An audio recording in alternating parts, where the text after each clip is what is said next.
검은 옷을 입은 조문객들이 오가는 장례식장. 박희영은 남편 김상철의 영정사진 앞에 묵묵히 앉아 있었습니다. 65세의 나이에 갑작스레 홀로 남겨진 현실이 아직 실감나지 않았습니다. 조문객들의 위로의 말들이 귓가에 흘러들어오지만 박희영의 시선은 멍하니 한 곳을 향해 있었어요. 제이슨 킴이 조문객 사이로 들어서는 순간 박희영의 심장은 멈춘 듯 했습니다. 검은 정장을 완벽하게 차려입은 그의 모습. 누가 봐도 귀티가 나는 그의 모습에 시선을 빼앗겼지만 박희영의 가슴을 멈추게 한 건 다른 것이었죠. 왼손 검지에 난 희미한 흉터, 키 큰 체형, 그리고 무엇보다 그 눈빛. 21년 전 사라진 아들 준서의 모습이 오버랩되었습니다. 제이슨 킴은 진중한 표정으로 조문을 마치고 박희영에게 인사를 건넸습니다. 그의 눈에는 슬픔과 존경이 담겨 있었지만 어머니를 알아보는 기색은 전혀 없었어요. 그저 사업 파트너의 부인을 대하는 공손함만이 느껴졌습니다. 박희영은 떨리는 마음을 가라앉히며 그와 짧은 대화를 나누었지만 더 많은 이야기를 하기도 전에 다른 조문객들이 다가오며 제이슨을 부르는 소리의 대화는 그것으로 끝이 났습니다. 장례식이 끝난 후 박희영은 집으로 돌아와 남편이 남긴 물건들을 정리했습니다. 서재 책상 서랍에서 여러 서류들과 메모가 담긴 파일을 발견했어요. 김상철은 평소 꼼꼼한 성격으로 모든 일을 기록하는 습관이 있었습니다. 그 중에는 사고 전날 적힌 메모가 있었고 내일 저녁 식사, 중요한 건 논이라고만 간략히 적혀 있었어요. 누구와 무엇에 대한 것인지는 명시되어 있지 않았습니다. 박희영은 남편의 메모들을 하나씩 살펴보며 김상철이 생전에 무엇을 그토록 열심히 찾고 있었는지 궁금해했습니다. 남편은 항상 바쁘게 무언가를 조사하고 기록했지만 그 내용을 자세히 공유하지는 않았어요. 마지막 날까지도 무언가 중요한 일을 진행하고 있었던 것 같았습니다.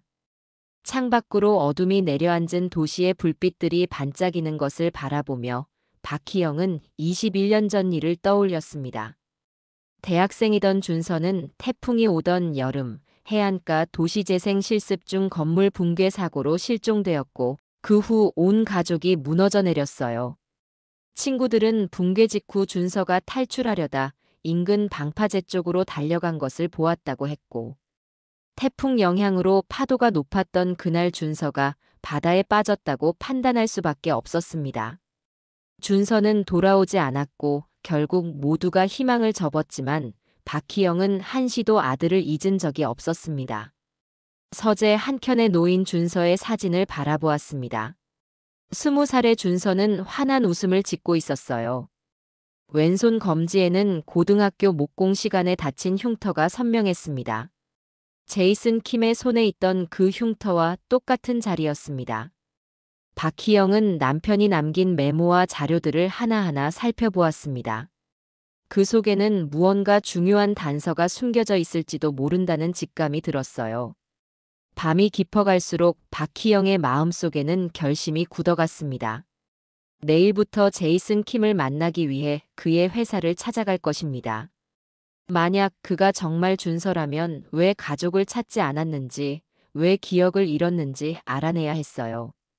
21년의 기다림이 드디어 끝날지도 모른다는 생각에 박희영의 심장은 더욱 빠르게 뛰었습니다. 창가에 서서 밤하늘을 바라보며 박희영은 중얼거렸습니다. 내일 너를 찾아갈 것이라고. 이른 아침, 박희영은 제이슨 킴의 회사 앞에 서 있었습니다. 높은 빌딩의 유리 외벽이 아침 햇살에 반짝였고 분주한 직원들이 오가는 모습이 보였어요. 건물 로비에서 안내 데스크를 향해 걸어가는 박희영의 걸음에는 떨림이 있었습니다. 안내 데스크에서 제이슨 킴 대표를 만나고 싶다고 했지만 예약 없이는 불가능하다는 답변만 돌아왔어요. 비서실을 통해 약속을 잡아야 한다는 말에 박희영은 기다리기로 결정했습니다. 30분이 지나고 엘리베이터에서 단정한 차림의 여성이 내려왔습니다. 제이슨 킴의 비서이자 이사인 최아람이었어요. 안녕하세요, 박희영님. 저는 최아람입니다. 무슨 일로 대표님을 뵙고 싶으신가요? 박희영은 최아람의 차분한 눈빛을 마주했습니다. 저는 김상철의 부인입니다. 장례식에서 뵀을 거예요. 대표님과 제 아들에 관한 이야기를 나누고 싶습니다. 최아람의 표정이 미묘하게 변했지만 곧 전문적인 표정으로 돌아왔습니다. 아드님이요? 죄송하지만 이해가 안 되네요. 제 아들은 21년 전에 실종되었어요. 그리고 제이슨 킴 대표님이 제 아들일 가능성이 있다고 생각합니다. 최아람은 박희영의 연락처를 받아가며 대표님께 전달하겠다고 약속했습니다. 건물을 나오며 뒤를 돌아보니 최아람이 로비에서 전화 통화를 하는 모습이 보였어요. 박희영은 희망과 불안이 교차하는 마음으로 서점으로 돌아왔습니다. 그러나 그날 저녁까지 아무런 연락도 오지 않았고 그 다음 날도 박희영은 제이슨 킴의 회사를 찾아갔지만 결과는 같았습니다. 최아람은 정중하게 대표의 일정이 바쁘다는 말만 반복했고 박희영의 이야기가 전달되었는지조차 확신할 수 없었어요. 일주일이 지난 어느 저녁, 박희영은 지친 마음으로 서점 문을 닫고 있었습니다. 가게 앞 카페에 들러 마음을 진정시키려 했어요. 카페에 들어서자 구석 자리에 앉아 있는 어린 소녀가 눈에 들어왔습니다. 어딘가 낯이 익은 모습이었죠. 아, 할머니다. 소녀의 밝은 목소리에 박희영은 돌아보았습니다. 2년 전 서점을 찾았던 소녀였습니다. 그때 박희영은 그림책을 추천해주며 책 표지에 소녀의 이름을 적어주었던 기억이 났어요. 제니구나. 많이 컸네. 제니는 환하게 웃으며 박희영을 반겼습니다. 옆자리에는 아마도 돌봐주는 분인 듯한 젊은 여성이 앉아 있었어요. 대화 중에 제니는 이야기했습니다. 이번에 검사 잘 받으면 아빠가 좋아하는 책 사주신대요. 박희영은 제니가 병원 검사를 받고 있다는 것을 알게 되었고 신장에 문제가 있다는 말에 가슴이 철렁 내려앉았습니다. 문득 준서의 고모 자신의 시누이가 떠올랐어요. 30대 초반의 선천성 신부전으로 세상을 떠났던 시누이였습니다. 가족력이 있는 질환이었죠. 제니와 이야기를 나누던 중 카페 문이 열리고 한 남자가 들어왔습니다. 박희영의 심장이 멈추는 듯 했어요. 제이슨 킴이었습니다. 그는 제니를 데리러 온 듯 했고 박희영과 마주친 순간 그의 표정이 긴장으로 굳어졌습니다. 아빠? 제니가 반갑게 일어나 제이슨에게 달려갔습니다. 제이슨은 딸을 안아주며 박희영을 바라보았어요. 그의 눈에는 혼란과 경계심이 담겨 있었습니다. 여사님. 제이슨의 목소리는 낮고 조심스러웠습니다. 그는 딸에게 잠시 기다려달라고 말한 뒤 박희영 쪽으로 다가왔어요. 계속 회사를 찾아오셨다고 들었습니다. 제가 바빠서 만나 뵙지 못했습니다. 박희영은 떨리는 마음을 진정시키려 했지만 아들이라고 확신하는 사람이 눈앞에 있는 상황이 너무나 압도적이었습니다. 그녀는 제니를 바라보며 조용히 물었습니다. 제니가 당신 딸이군요. 건강에 문제가 있다고 들었어요. 제이슨의 표정이 변했습니다. 그는 잠시 침묵했다가 대답했습니다. 그렇습니다. 선천성 만성 신부전입니다. 아직 심각한 단계는 아니지만. 박희영은 제이슨의 눈을 똑바로 바라보았습니다. 내일 당신 사무실로 찾아가겠습니다. 중요한 이야기가 있어요. 제이슨은 잠시 고민하는 듯 했으나 제니를 바라보며 고개를 끄덕였습니다. 그는 딸의 손을 잡고 카페를 나섰지만 나가면서도 박희영을 향해 뒤돌아보았어요. 그의 눈빛에는 복잡한 감정이 담겨 있었습니다. 박희영은 제니와 제이슨이 떠난 후 오랫동안 카페에 앉아 있었습니다. 마음속 확신은 더욱 강해졌어요. 제니의 선천성 만성 신부전, 그리고 준서 고모가 알았던 그 질환. 모든 것이 연결되어 있었습니다. 그녀의 예감이 맞다면 이제 결단의 시간이 다가오고 있었습니다. 다음 날 아침, 박희영은 제이슨 킴의 회사를 다시 찾았습니다. 이번에는 최아람이 직접 로비로 내려와 박희영을 맞이했고 곧바로 최상층 사무실로 안내했어요. 엘리베이터 문이 열리자 넓은 창으로 서울 전경이 내려다 보이는 화려한 사무실이 펼쳐졌습니다. 제이슨 킴은 창가에 서서 박희영을 기다리고 있었고 그의 표정에는 어제의 경계심 대신 진지함이 깃들어 있었습니다. 제이슨 킴의 넓은 사무실은 조용했습니다. 박희영은 긴장된 마음으로 소파에 앉았고 제이슨은 그녀 맞은편에 자리했습니다. 그의 책상 위에는 제니의 사진이 놓여 있었어요. 창밖으로 보이는 서울의 풍경이 아침 햇살에 반짝였지만 실내의 공기는 무거웠습니다. 제이슨은 어제 언급된 중요한 이야기가 무엇인지 듣고 싶다며 대화를 시작했습니다. 그의 목소리는 차분했지만 손가락은 미세하게 떨리고 있었어요. 박희영은 깊은 숨을 들이마시고 용기를 내어 이야기했습니다. 제니의 병명이 선천성 만성 신부전인지 이 병은 유전성이 있는 병이며 바로 자신의 가족이 가진 병이라는 사실을 알게 되었다고 이야기를 시작했어요. 신우이, 즉 준서의 고모도 같은 병으로 30대 초반에 세상을 떠났다고 덧붙였습니다. 박희영은 21년 전 실종된 아들 이야기를 이어갔고 제이슨은 점점 긴장된 표정으로 듣고 있었어요. 그녀는 제니에게 신장을 기증하고 싶다는 의사를 밝혔습니다. 이미 병원에서 기초검사를 받았고 조직 적합성 검사만 남았다고 했어요. 만약 자신이 정말 제니의 할머니라면 적합성은 매우 높을 것이라고 확신했습니다. 이 말에 제이슨의 표정이 굳어졌습니다. 그는 자리에서 일어나 창가로 걸어갔어요. 긴 침묵 끝에 그는 이해가 안 된다며 그녀의 나이에 그런 위험한 수술을 자청하는 이유를 물었습니다. 박희영은 김준서라는 이름이 익숙한지 물었고 이 질문에 제이슨의 몸이 미세하게 떨렸어요. 그는 자신은 제이슨 킴이며 과거에 대해서는 기억이 없다고 답했습니다. 박희영은 제이슨에게 가까이 다가가 그의 왼손 검지에 있는 희미한 흉터를 바라보았습니다. 준서가 고등학교 때 목공 시간에 다쳤던 바로 그 자리의 흉터였어요. 제이슨은 자신의 손을 내려다보았고 그의 눈에 혼란스러운 기색이 스쳤습니다. 그는 남의 희생은 받을 수 없으며 특히 그녀의 나이에는 너무 위험하다며 거절했습니다. 제이슨의 단호한 거절에도 불구하고 박희영의 눈빛은 흔들림이 없었습니다. 그녀는 가방에서 병원 예약 확인서를 꺼내 테이블 위에 올려놓았어요. 일주일 후 조직 적합성 검사를 받기로 했다며 동의 여부와 상관없이 제니를 위해 할 수 있는 모든 것을 하겠다고 말했습니다. 자식이라면 이해할 것이며 이것은 희생이 아니라 가족이기 때문이라고 덧붙였어요. 박희영의 말에 제이슨은 깊은 생각에 잠겼습니다. 그는 혼란스러운 표정으로 창밖을 바라보다가 정말 그가 자신의 아들이라고 확신하는지 조용히 물었어요.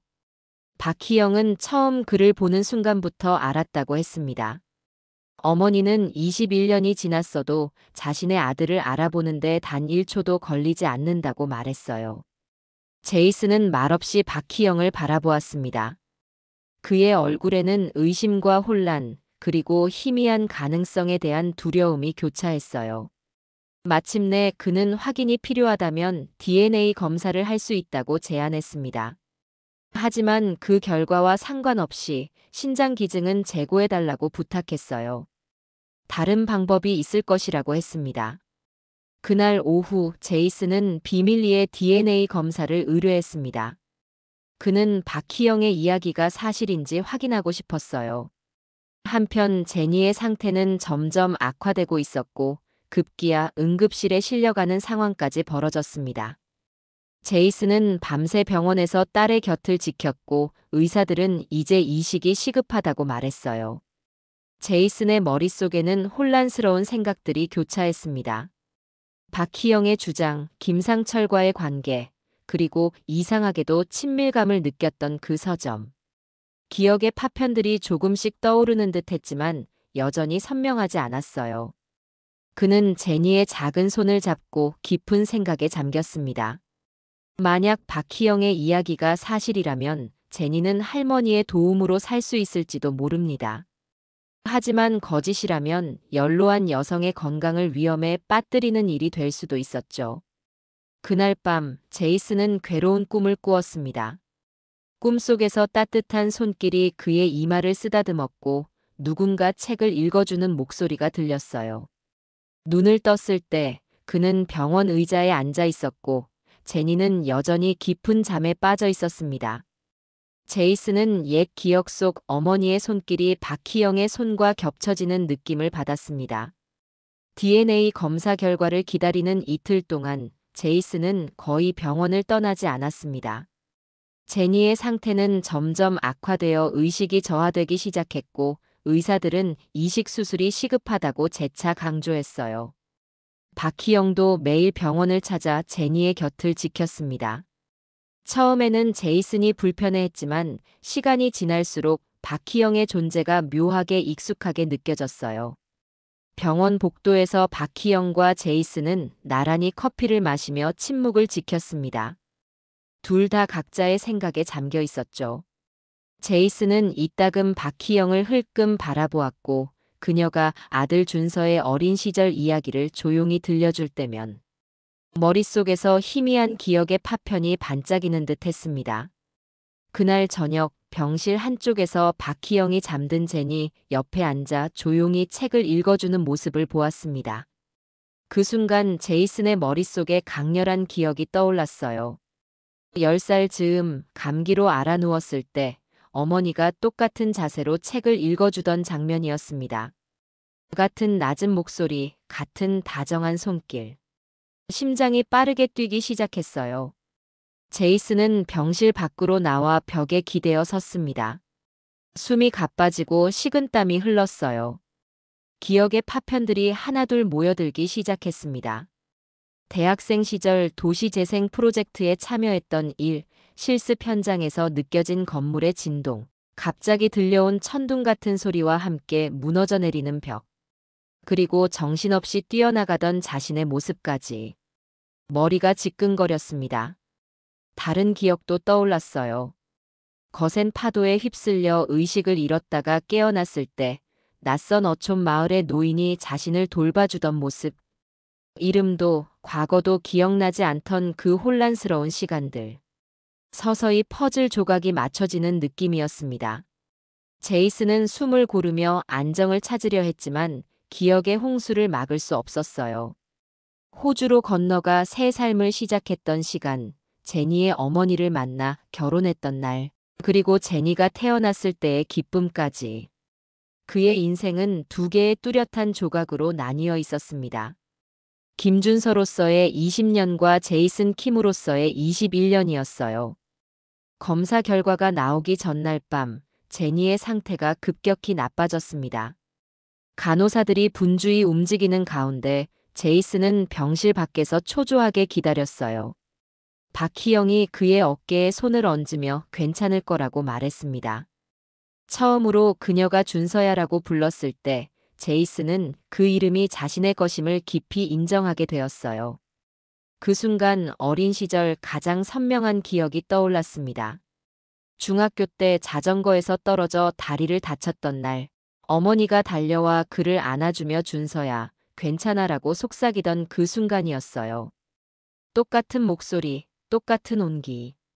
제이슨은 그제야 완전히 확신했습니다. 자신이 정말 김준서라는 사실을. 박희영은 즉시 조직 적합성 검사를 받았고 의사들은 놀라운 결과를 확인했습니다. 그녀와 제니의 조직 적합성은 비정상적으로 높았어요. 혈연 관계가 있는 경우에만 나타날 수 있는 수치였습니다. 의사들은 박희영의 나이를 고려해 위험성을 경고했지만 그녀의 결심은 확고했어요. 다음 날 아침 유전자 검사 결과가 도착했습니다. 준서는 조용한 병원 카페테리아에서 봉투를 열었어요. 결과는 명확했습니다. 박희영은 준서의 생물학적 어머니였고 제니는 그녀의 손녀였습니다. 오랫동안 바라보던 종이를 내려놓으며 준서의 눈에서 눈물이 흘러내렸어요. 21년간의 공백이 비로소 채워지는 느낌이었습니다. 준서는 복도 끝에서 기다리고 있던 박희영에게 걸어갔습니다. 그는 말없이 그녀를 바라보았어요. 눈빛만으로도 결과를 알아차린 박희영은 떨리는 손으로 준서의 얼굴을 감쌌습니다. 준서는 어머니의 따뜻한 손길을 느끼며 기억의 문이 완전히 열리는 것을 느꼈어요. 이제 그는 자신이 누구인지 온전히 알았습니다. 하지만 기쁨도 잠시 의사가 급히 다가와 제니의 상태가 더욱 위급해졌다고 알렸습니다. 빠른 결정이 필요했어요. 준서는 깊은 숨을 들이마시고 결단을 내렸습니다. 만약 박희영의 주장이 거짓이었다면 그녀의 희생은 헛될 것입니다. 하지만 진실이라면 그는 어머니와 딸 모두를 잃을 수는 없었죠. 수술 날짜가 잡혔고 준비 과정이 시작되었습니다. 준서는 이제 새로운 정체성과 마주하게 되었어요. 그는 진정 김준서였고 병실에 누워있는 아이는 그의 딸이자 박희영의 손녀였습니다. 수술 전날 밤 준서는 박희영과 함께 제니의 병실에 앉아 있었어요. 이제 그들은 진정한 가족이 되었습니다. 수술은 6시간 넘게 지속되었습니다. 준서는 병원 대기실에서 초조하게 결과를 기다리며 시간을 보냈어요. 그의 머릿속은 복잡한 감정으로 가득했습니다. 이제 김준서로서의 정체성을 받아들였지만 어머니와 딸이 동시에 수술대에 오른 상황은 그에게 큰 부담이었어요. 지금까지 살아온 인생에서 이런 무력감을 느껴본 적이 없었습니다. 간호사가 수술실에서 나와 소식을 전할 때마다 준서의 심장은 멈추는 듯 했습니다. 계속되는 기다림 속에서 그는 자신의 삶을 돌아보았어요. 제이슨 킴으로서 이룬 모든 성공과 부, 그리고 권력이 지금 이 순간 아무런 도움이 되지 않는다는 사실이 그를 괴롭혔습니다. 그저 한 사람의 아들로서, 아버지로서 기도할 수밖에 없었어요. 마침내 수술이 끝났다는 소식을 들었을 때 준서는 안도의 한숨을 내쉬었습니다. 그러나 안도감도 잠시 의사의 표정이 심각했어요. 박희영이 수술 과정에서 출혈이 과다했고 상태가 위중하다는 말에 준서의 가슴이 철렁 내려앉았습니다. 제니의 수술은 성공적이었지만 박희영은 중환자실로 옮겨진 상태였어요. 중환자실 앞에서 준서는 깊은 절망감에 빠졌습니다. 21년 만에 어머니를 찾았는데 이제 다시 잃을지도 모른다는 두려움이 그를 사로잡았어요. 그는 의사들에게 가능한 모든 치료를 해달라고 간청했고 필요하다면 어떤 비용도 지불할 준비가 되어 있다고 말했습니다. 돈으로 해결할 수 있는 문제가 아닙니다. 지금은 기다리는 수밖에 없어요. 의사의 냉정한 말에 준서는 처음으로 자신의 한계를 느꼈습니다. 그동안 모든 문제는 돈과 권력으로 해결할 수 있었지만 지금 이 순간은 그저 기다림밖에 없었어요. 인생에서 처음으로 완전한 무력감을 경험하고 있었습니다. 준서는 중환자실 앞에서 밤을 지새웠습니다. 어머니의 희생이 얼마나 큰 것인지 이제야 온전히 이해했어요. 박희영은 자신의 생명까지 걸고 손녀를 구하려 했고 그 모든 과정에서 단 한 번도 망설임을 보이지 않았습니다. 준서는 그동안 자신이 얼마나 자기 중심적으로 살아왔는지 깨달았어요. 성공과 부를 쌓는 데만 집중했던 시간들, 정작 중요한 것은 무엇인지 생각하지 못했던 순간들이 떠올랐습니다. 새벽이 밝아올 무렵 의료진이 중환자실에서 나왔습니다. 박희영의 상태가 안정되고 있다는 소식에 준서는 깊은 안도감을 느꼈어요. 그는 보호장구를 착용하고 중환자실에 들어가 박희영의 곁에 앉았습니다. 창백한 얼굴로 누워있는 어머니의 손을 조심스럽게 잡으며 준서는 마음속으로 다짐했습니다. 이제 김준서로서 살아갈 것이며 어머니와 딸을 위해 더 나은 사람이 될 것이라고. 엄마, 이제 알아요. 제가 누구인지, 엄마가 누구신지, 그리고 제가 무엇을 해야 하는지도. 준서의 작은 속삭임에 박희영의 손가락이 미세하게 움직였습니다. 의식이 없는 상태였지만 어딘가에서 아들의 목소리를 듣고 있는 것 같았어요. 준서는 이제 새로운 미래를 계획하기 시작했습니다. 제이슨 킴으로서의 삶과 김준서로서의 삶이 어떻게 공존할 수 있을지, 어떻게 두 세계를 하나로 만들 수 있을지 고민했어요. 병실을 나와 제니의 회복실로 향하는 길, 준서는 삶에 대한 새로운 의미를 찾았습니다. 그동안 성공과 부를 쫓던 삶에서 이제는 가족과 사랑을 중심에 두는 삶으로 변화하고 싶었어요. 그것이 김상철과 박희영이 아들에게 원했던 것이라고 믿었습니다. 사흘 후 박희영은 의식을 회복했습니다. 눈을 뜬 그녀의 첫 마디는 제니를 묻는 것이었어요. 준서는 눈물을 참으며 제니의 상태가 좋아지고 있다고 전했습니다. 박희영의 눈에서도 눈물이 흘러내렸고 준서는 그녀의 손을 더욱 꼭 잡았어요. 박희영은 아들의 얼굴을 쓰다듬었습니다. 그녀의 눈에는 원망이 아닌 이해와 사랑만이 담겨 있었어요. 21년이라는 세월이 무색하게 그들은 다시 모자지간으로 마주 앉아 있었습니다. 준서는 이제 앞으로의 삶에 대한 강한 의지를 품었습니다.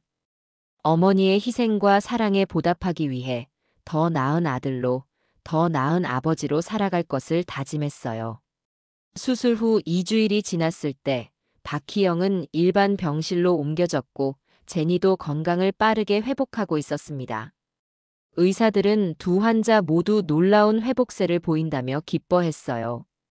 특히 제니의 경우 이식된 신장이 정상적으로 기능하기 시작했고 얼굴에도 생기가 돌아오고 있었습니다. 준서는 병원과 사무실을 오가며 바쁜 나날을 보냈습니다. 그의 정체성 변화는 아직 공개되지 않았지만 최아람은 필요한 서류 작업을 조용히 준비하고 있었어요. 법적으로 제이슨 킴에서 김준서로 돌아가는 과정은 복잡했지만 준서에게는 그것이 자신의 진정한 모습을 되찾는 중요한 단계였습니다. 어느 오후 준서는 제니의 병실에서 박희영과 함께 시간을 보내고 있었습니다.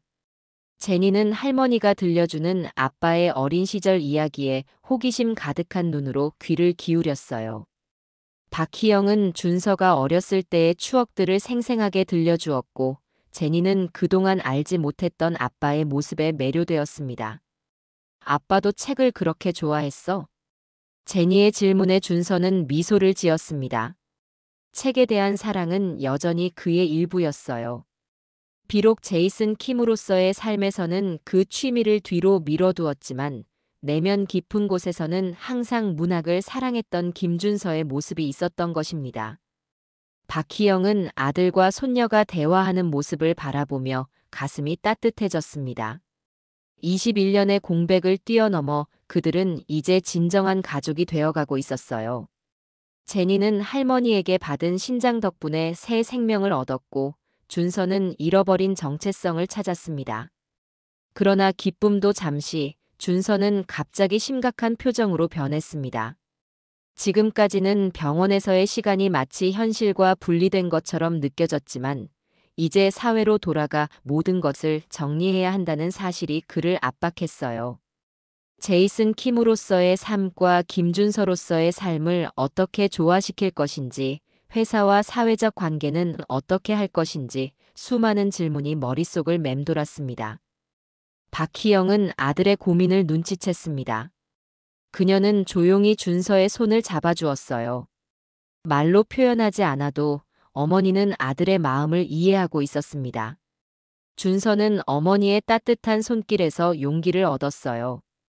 저녁이 되자 제니는 잠이 들었고 준서와 박희영은 병원 정원으로 나왔습니다. 가을바람이 선선하게 불어오는 가운데 두 사람은 벤치에 나란히 앉았어요. 준서는 자신의 혼란스러운 마음을 어머니에게 털어놓았습니다. 제이슨 킴으로서의 21년과 김준서로서의 20년, 이 두 삶을 하나로 만드는 과정이 쉽지 않을 것 같다고 했어요. 박희영은 아들의 말을 묵묵히 들었습니다. 그녀는 준서의 어깨를 감싸며 이름은 중요하지 않으며 내가 행복하게 살길 바랄 뿐이라고 말했어요. 준서는 어머니의 말에 깊은 위안을 느꼈습니다. 그는 이제 어떤 결정을 내리든 자신을 지지해줄 가족이 있다는 사실에 감사했어요. 수술 후 한 달이 지났을 때 박희영과 제니는 마침내 퇴원했습니다. 준서는 두 사람을 위해 자신의 펜트하우스를 준비했어요. 처음에 박희영은 서점이 있는 집으로 돌아가고 싶어 했지만 제니의 건강을 위해 잠시 준서의 집에 머무르기로 했습니다. 펜트하우스에 도착한 세 사람은 새로운 일상을 시작했습니다. 준서는 최아람의 도움으로 회사 일정을 조정하여 가족과 함께할 시간을 만들었어요. 제니는 학교 수업을 온라인으로 따라가며 건강을 회복했고, 박희영은 손녀에게 책을 읽어주며 특별한 유대감을 쌓아갔습니다. 어느 저녁, 준서는 거실에서 박희영과 제니가 웃으며 이야기하는 모습을 바라보았습니다. 마음속 깊은 곳에서 따뜻한 감정이 올라왔어요. 이것이 바로 가족이구나, 그는 생각했습니다. 21년 동안 홀로 걸어온 길, 성공을 향한 끝없는 추구 속에서도 늘 빈 공간으로 남아있던 그 자리가 이제야 채워지는 느낌이었습니다. 준서는 자신의 서재로 들어가 책상 위에 놓인 사진 한 장을 집어들었습니다. 김상철, 박희영, 그리고 대학생 시절의 자신이 함께 찍은 사진이었어요. 가족의 의미를 다시 한번 깊이 생각하며 준서는 앞으로의 삶에 대한 결심을 굳혔습니다. 이제 그는 두 개의 정체성을 온전히 받아들이고 가족을 위한 새로운 삶을 시작할 준비가 되었어요. 준서가 자신의 정체성을 회복하고 가족을 되찾은 지 2달이 지났습니다. 가을이 깊어가는 서울의 거리에는 붉게 물든 단풍이 아름다운 풍경을 만들어내고 있었어요. 준서는 법적으로 자신의 이름을 김준서로 되돌리는 절차를 밟고 있었지만 회사에서는 여전히 제이슨 킴으로 활동하고 있었습니다. 두 개의 정체성 사이에서 균형을 찾는 일은 쉽지 않았지만 가족의 지지 덕분에 그는 한 걸음씩 나아가고 있었어요. 박희영은 서점으로 돌아갔지만 주말마다 준서의 집에서 제니와 시간을 보내곤 했습니다. 제니의 건강은 날이 갈수록 좋아졌고 학교로 돌아갈 준비를 하고 있었어요. 새롭게 찾은 가족의 유대감은 세 사람 모두에게 큰 힘이 되었습니다. 어느 토요일 오후, 준서는 박희영의 서점을 방문했습니다. 이곳은 단순한 책방이 아니라 그의 어린 시절이 고스란히 담긴 공간이었어요. 처음 들어섰을 때는 낯설게 느껴졌지만 시간이 지날수록 감정적인 연결고리가 강해지는 것을 느꼈습니다. 이곳에서 그는 김준서로서의 정체성을 온전히 받아들일 수 있었어요. 박희영의 서점 구석에는 김상철이 사용했던 작은 사무실이 있었습니다. 박희영은 준서를 그곳으로 안내했어요. 문을 열자마자 준서는 아버지의 존재를 강하게 느꼈습니다. 벽면에는 지도와 사진들이 가지런히 정리되어 있었고 책상 위에는 메모와 자료들이 놓여 있었어요. 아버지는 단 하루도 너를 찾는 일을 멈추지 않았어. 박희영의 말에 준서는 깊은 감동을 느꼈습니다. 김상철은 다른 사람들이 모두 포기했을 때도 아들을 믿고 기다렸던 것이었어요. 그 헌신적인 사랑이 준서의 가슴을 따뜻하게 데웠습니다. 사무실 구석구석에는 아버지의 꼼꼼함과 끈기가 고스란히 담겨 있었어요. 사라진 아들을 찾기 위해 모은 정보들, 추적한 흔적들, 그리고 마지막까지 희망을 잃지 않았던 의지가 느껴졌습니다. 준서는 사무실 벽에 걸린 가족 사진을 바라보았습니다. 대학 입학식 날 찍은 사진이었어요. 김상철과 박희영, 그리고 20살의 자신이 밝게 웃고 있었습니다. 그날 이후로 많은 시간이 흘렀지만 부모님의 사랑은 변함없었다는 사실이 마음에 깊은 울림을 주었어요. 아버지는 항상 직감이 좋으셨어. 내가 살아있다는 것을 끝까지 믿으셨지. 박희영은 김상철이 얼마나 끈질기게 아들을 찾았는지 이야기했습니다. 실종 직후 달려간 현장 수색부터 관련 기관들과의 끊임없는 연락, 그리고 주변 어촌 마을들까지 직접 찾아다녔던 노력까지. 아버지의 헌신적인 모습이 준서의 마음을 먹먹하게 만들었어요. 저녁이 되자 준서와 박희영은 함께 저녁 식사를 준비했습니다. 오랜만에 어머니와 함께하는 요리 시간은 편안하고 자연스러웠어요. 강한 감정적 연결을 느끼며 준서는 자신의 과거와 현재가 드디어 하나로 합쳐지고 있음을 실감했습니다. 이제는 더 이상 제이슨 킴과 김준서가 분리된 존재가 아니라 온전한 한 사람이 되어가는 과정이었어요. 식사를 마친 후 두 사람은 차를 마시며 이야기를 나눴습니다. 준서는 호주에서의 삶, 제니 엄마와의 만남과 이별, 그리고 성공을 향한 여정을 털어놓았어요. 박희영은 아들의 이야기를 경청하며 그가 겪었을 외로움과 혼란에 가슴 아파했습니다. 어머니, 앞으로 어떻게 할 계획이세요? 서점은 계속 운영하실 건가요? 박희영은 잠시 생각에 잠겼습니다. 서점은 계속할 생각이야. 그곳에는 너와 아버지의 추억이 있으니까. 하지만 이제는 제니도 있으니 시간을 나누어 써야겠지. 준서는 고개를 끄덕였습니다. 그도 앞으로의 계획을 세우고 있었어요. 회사의 운영 방식을 바꾸고 더 많은 시간을 가족과 함께할 수 있도록 구조를 조정하는 것이었습니다. 김준서로서의 새 삶을 시작하면서 그는 제이슨 킴으로서 쌓아온 모든 것의 의미를 재평가하고 있었어요. 저녁에 제니가 학교에서 돌아왔을 때 준서는 딸에게 할아버지에 대한 이야기를 들려주었습니다. 할아버지가 얼마나 따뜻하고 끈기 있는 사람이었는지, 얼마나 가족을 사랑했는지 설명해 주었어요. 제니는 호기심 어린 눈으로 질문했고, 준서는 기억나는 한 아버지의 모습을 자세히 묘사했습니다. 그날 밤, 준서는 꿈속에서 아버지를 만났습니다. 꿈에서 김상철은 미소를 지으며 준서의 어깨를 토닥였어요. 말은 없었지만 그 손길에서 준서는 아버지의 사랑과 안도, 그리고 평화를 느꼈습니다. 눈을 떴을 때 준서의 마음은 이상하게도 가벼워져 있었어요. 그는 이제 자신의 과거를 완전히 받아들이고 새로운 미래를 향해 나아갈 준비가 되어 있었습니다.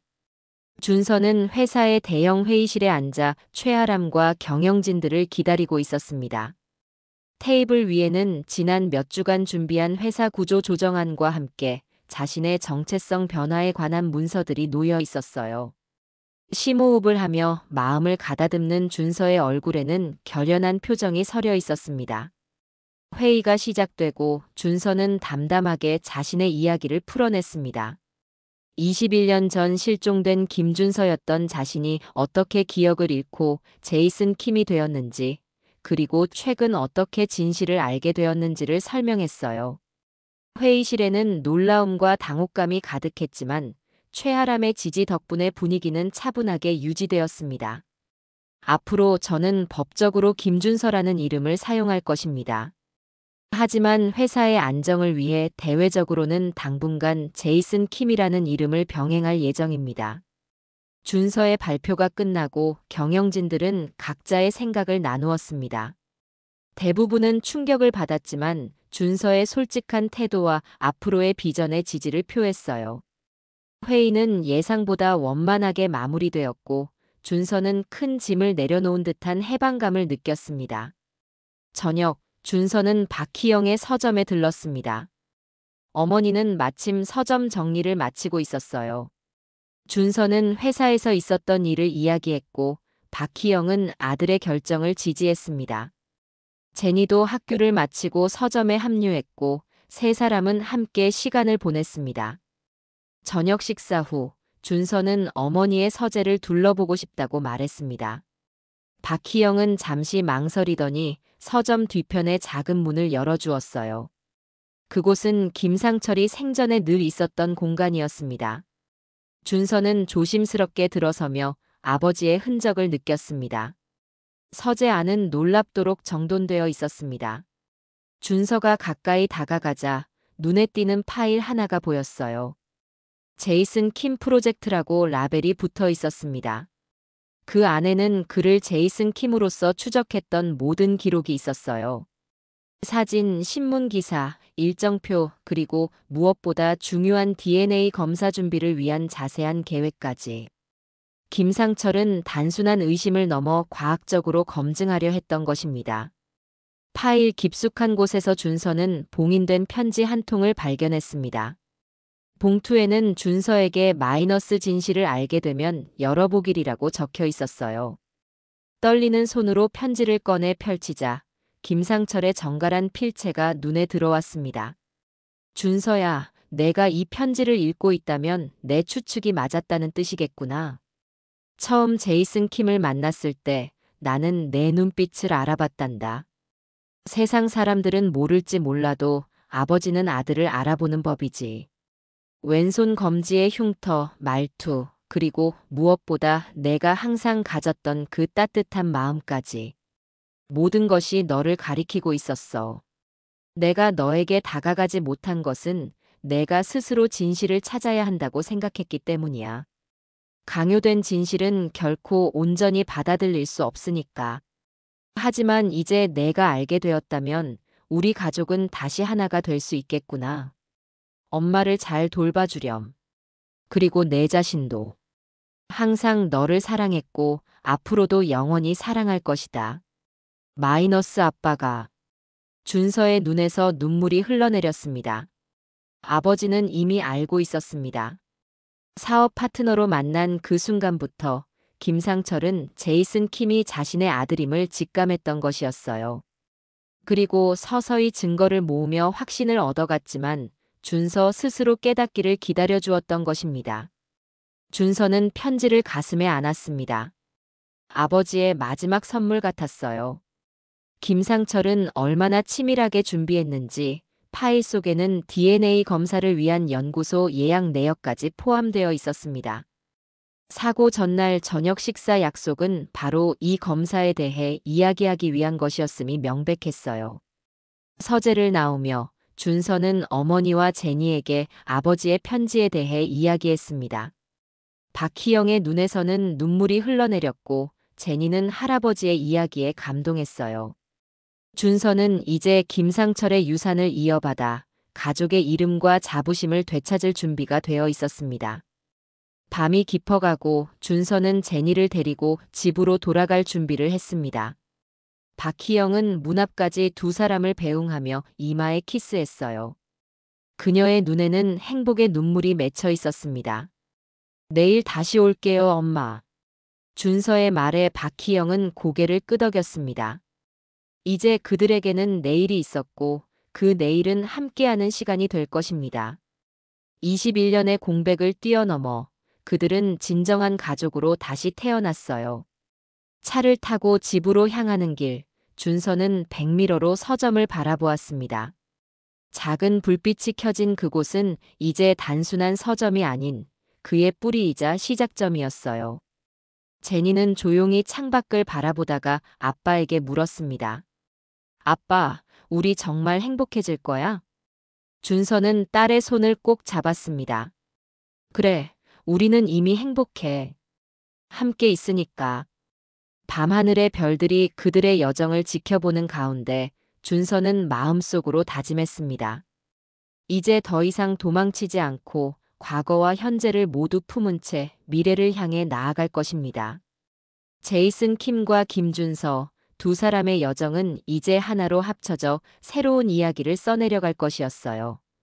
지금까지 긴 영상 시청해 주셔서 감사합니다. 다음 이야기도 기대해 주세요.